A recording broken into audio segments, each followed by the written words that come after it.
he just pops up in the big moments, scores big goals, scores quality goals. Is he carrying Norwich now, Rowe?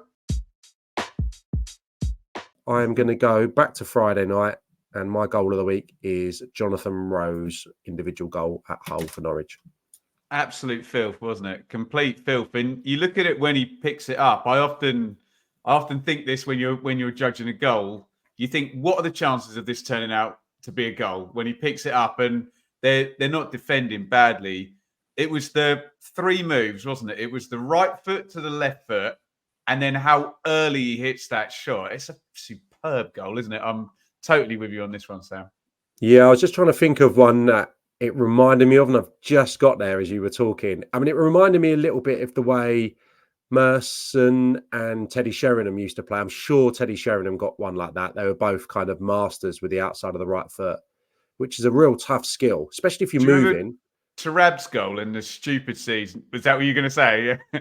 That's your one. Yeah. Yeah. That one's probably better because I think he goes past maybe one or maybe two. 8 players, does 3 nutmegs beforehand.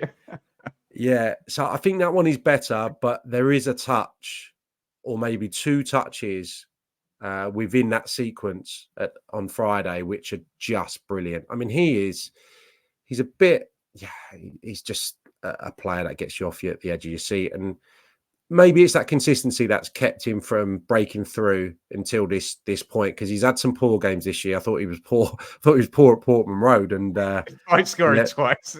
Left with a brace, but I think the manager said as much afterwards. That says it all, doesn't it? Yeah. Yeah, his care with the ball wasn't great, and what have you in a derby, but that can happen to a wide player who's given the freedom, I suppose, to try things. But no, I thought that was probably far and away the best goal this weekend. On a broader point then with Norwich, Sam, we had this in 2017-18 with Norwich, and James Maddison got 14 goals and 8 assists and essentially carried the team. And, the question is, where would they have been without Maddison?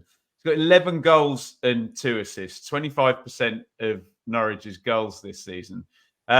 Is he doing, and I mean, you can argue with the comparison of the team that Maddison was playing in as opposed to this team, but he just pops up in the big moments, scores big goals, scores quality goals. Is he carrying Norwich now, Rowe?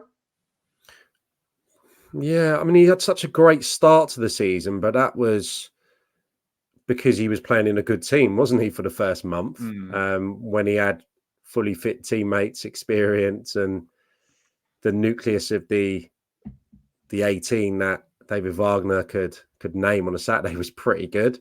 So I don't know if he's been really carrying, because he's probably not been able to step up during the absence of Sargent and Barnes.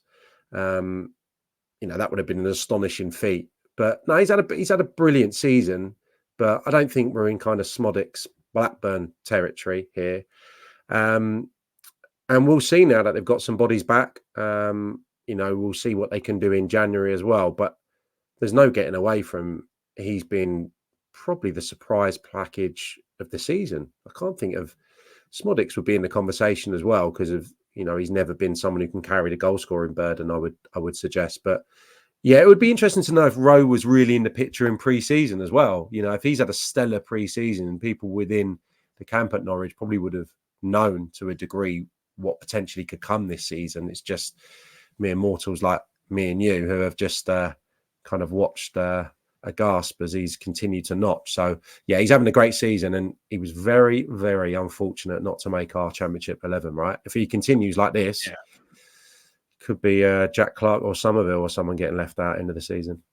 There you go. Johnny Rowe, for the second time this season for Norwich, is our Worldie of the week.